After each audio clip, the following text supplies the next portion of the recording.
Ang malawak na karagatan ay umalo ng malakas na tila handa ng lamunin ang lahat ng matapang na lumapit. Ngunit may isang hangal na tao na gustong tumalon sa bibig ng halimaw na yun. Ang ating kawawang katulong, si Dorota, ay gumagapang sa gilid sa kawalan ng pag-asa. Ang kanyang mukha ay nagyelo tulad ng sinaunang bangkay at ang mata niya ay nakapikit na parang hindi nila nakita ang liwanag sa loob ng 1,000 taon. Parating na! Parating na!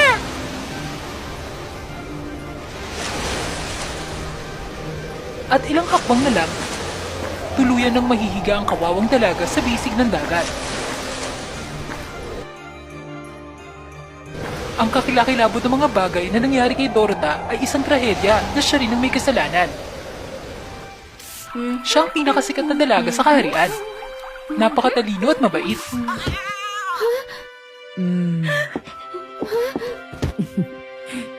Walang sino man sa kaharian ang galit kay Dorota, ngunit wala siyang tiwala sa sarili.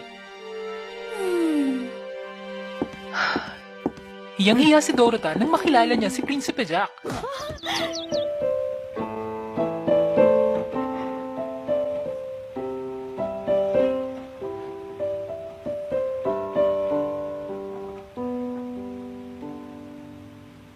Ayos ka lang ba, Dorota? Kailangan mong mag-ingat. Ayos lang. Salamat, Prinsipe. Si Dorota ay nasa palasyo mula nung siya'y bata pa. Nagsisilbing personal na katulong ni Prinsipe Jack.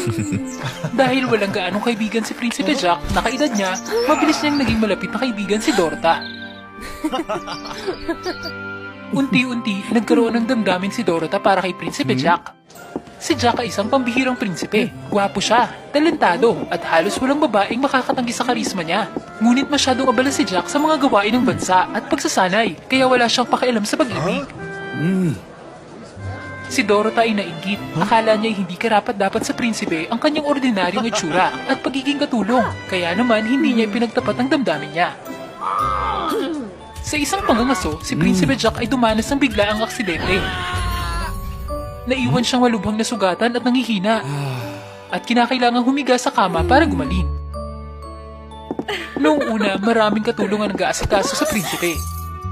Ngunit kalaunan, si Dorota lang ang pinahintulutan niyang mag-alaga sa kanya.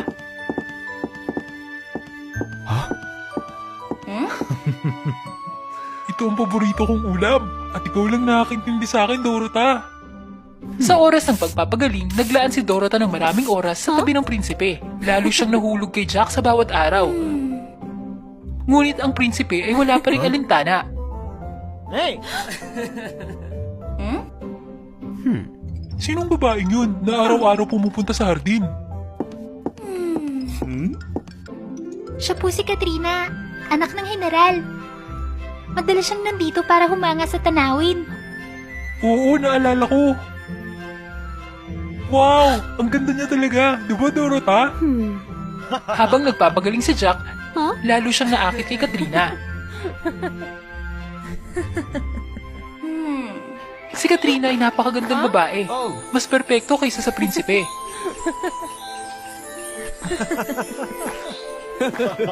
Si Jack ay sabik na naghihintay sa kanyang pagbisita araw-araw at hindi kailanman pumunta para makita siya. Ipinagtapat ni Jack kay Dorota ang kanyang nararamdaman para kay Katrina, na nakikita siya bilang nakatatandang kapatid. Sa kabila ng nasaktang puso, itinago pa rin ni Dorota ang kanyang damdamin at nakinig kay Jack. Bakit hindi siya umakit dito, Dorota? Napansin ni Dorota na binibigyan pansin ni Prinsipe Jack si Katrina at gusto niyang tulungan nitong mahanap ang kanyang kaligayahan. Binibining Katrina, maaari ka po bang bumisita sa prinsipe? Ako? Hindi. Hindi pwede. Hindi pa oras, munting bata. Pero bakit? Araw-araw kang kumakaway sa prinsipe. Siya interesado sa'yo. Napakaabala ko.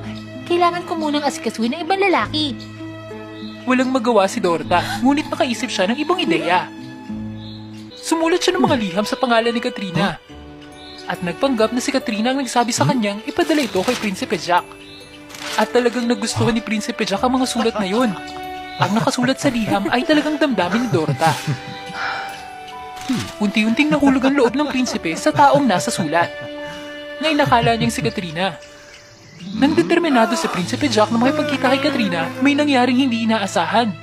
Dinakip si Katrina habang nasa paglalakbay siya at ang mga dumakip ay nawawala. Alam ng hari ang tungkol sa relasyon ni Jack kay Katrina at inutusan ng lahat na huwag sabihin ang katotohanan sa prinsipe. Para siya'y gumaling ng maayos. Ngunit pagkatapos ng maraming araw na hindi nakikita si Katrina, lalong nag-alala si Prinsipe Jack. Labis siyang nalungkot at wala siyang pakialam sa pagkain o gamot.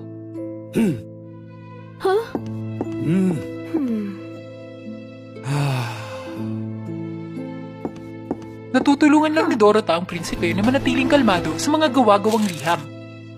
Ngunit alam niyang hindi magtatagal ang kasinungalingan. Sa isip ni Dorota, mahal lang ni Prinsipe Jack si Katrina dahil sa magandang itsura nito. Kaya ang kawawang dalaga ay nakaisip ng isang baliw na plano.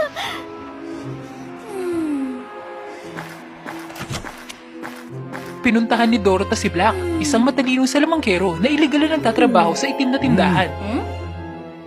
Lubhang nakakatakot ang mukha ni Jack. At sabi ng mga tao ay ito ang dahilan kung bakit pinili niyang magtrabaho sa itim na tindahan para iwasan ang diskriminasyon. Anong gusto mo?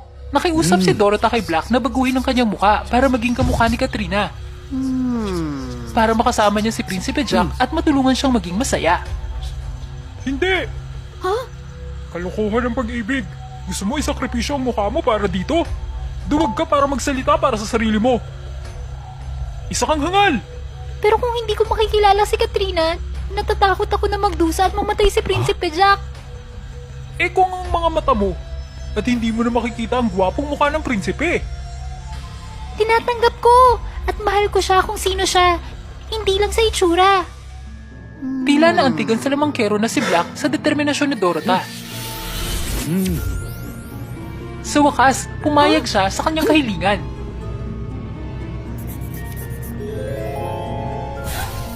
Ngunit hindi agad magkakabisa ang mahika. Kinailangang maghintay ni Dorota ng 3 buwan para makumpleto ang mahika.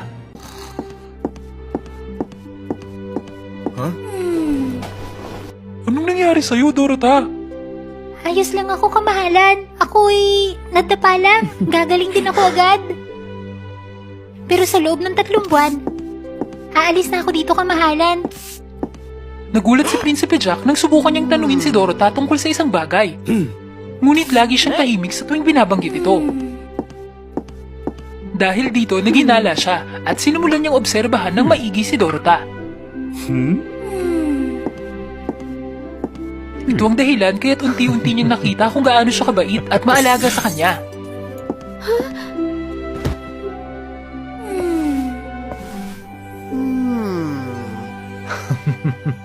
Noong mga araw na yun, patuloy na nagpapadala si Dorota ng mga peking sulat kay Prinsipe Jack.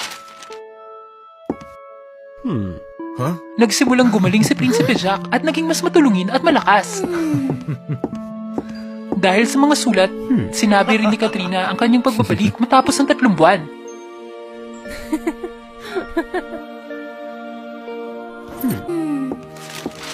Dorota, hindi lang maganda si Katrina, pero maganda rin ang ugali niya. Ang mga liham na ito'y napakaganda at kaakit-akit. Opo, anak siya ng general, kamahalan. Nakilala ko siya sa pamamagitan ng mga sulat na to. Kahit simpleng itsura, mamahalin ko pa rin siya dahil sa kagandahan ng loob niya.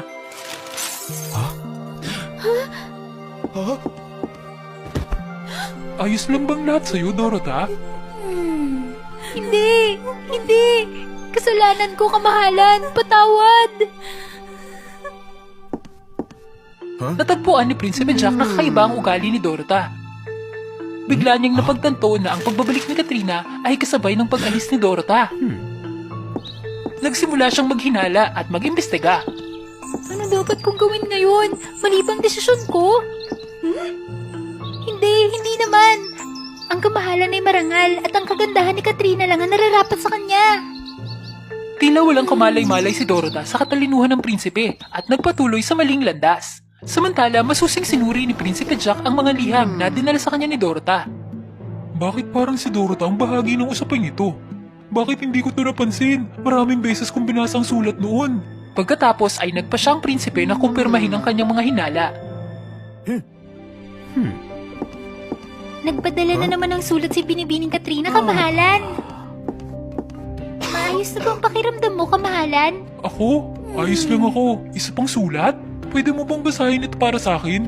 Medyo pagod ako ngayong araw. Nagkunwaring pagod si Prinsipe Jack at hiniling kay Dorota na basahin ng sulat para sa kanya, para malaman kung may koneksyon ba siya sa liham na to. Habang binabasa ni Dorota ang liham, lalo siya naging emosyonal.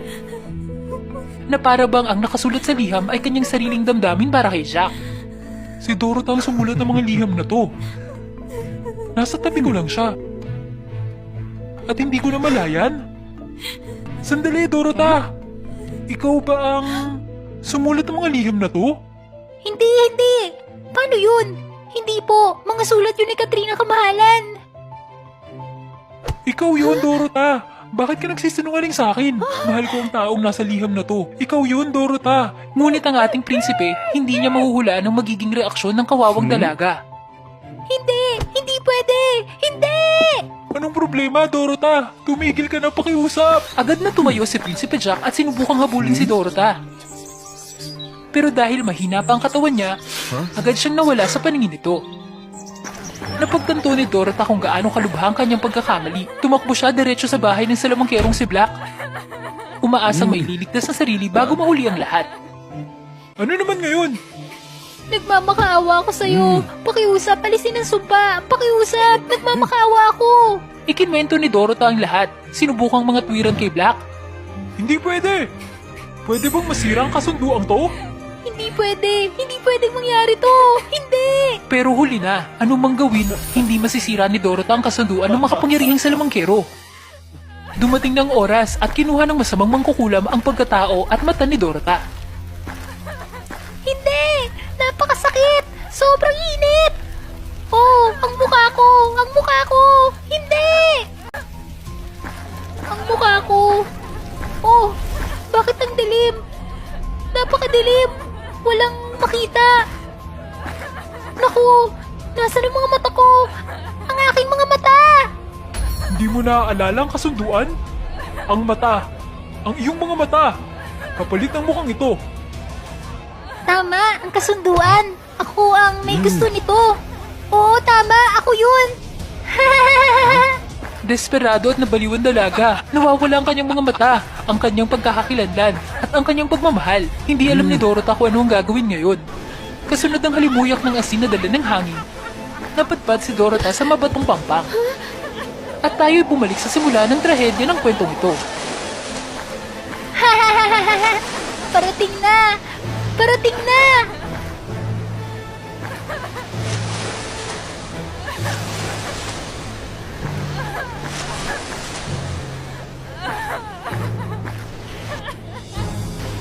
Tigil! Tigil! Anong ginagawa mo, Dorota? Hindi! Bitawan mo ako! Pakiusap! Huwag mong gawin to! Iwan mo ako! Hindi! Huwag mo gawin to! Dorota! Makinig ka sa akin! Isang mahiwagang mahikang lumitaw na hindi naisip ni Dorota. Kamahalan? Bakit siya nandito? Hindi! Bakit nakikita akong kamahalan?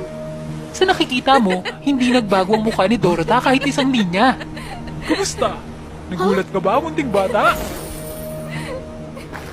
Pero bakit? Bakit hindi nagbago ang mukha ko? Iniisip mo ba kung bakit hindi inayos ang talentadong itim na salamangkero ang sarili niyong mukha? Hindi na pagtanto ni Dorota na si Black ang salamangkero ay may parehong problema sa kanyang itsura tulad niya. Ngunit si Black ay hindi katulad ni Dorota. Ipinagmamalaki niya ang sarili at determinadong huwag isuko ang kanyang pagkakakilanlan. Upang maiwasan ng diskriminasyon, pinili ni Black na magtrabaho ng ilegal sa itim na tindahan. Nakita ni Black ang sarili kay Dorota. Naawa din siya sa kanya. Sabik sa pagmamahal hanggang sa mawala sa sarili. Nagkunwari lang akong nagmahi ka. Para turuan ka ng aral. Naintindihan mo na ba? Tama na! Bakit mo ginawa yun, Dorota? Mahal kita, hindi dahil sa itsura mo. Pero, isa lang akong katulong. Hindi din ako maganda. Isa kang prinsipe. Paano ako nararapat sa'yo? Hindi! Mahal kita dahil sa iyong mabuting kalooban. Sa kung sino ka. Ang itsura hindi kasing halaga ng kalooban, Dorota. Para sa akin, ikaw ang pinakamagandang babae. Masyadong sensitibo, nakakatakot. Nagsama sina Prinsipe Jack at Dorota pagkatapos sa sandaling yun.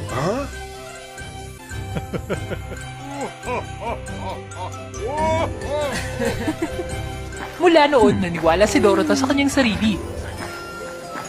At ang kanyang pagtitiwala ay nakatulong sa kanya na maging mas maganda kaysa dati.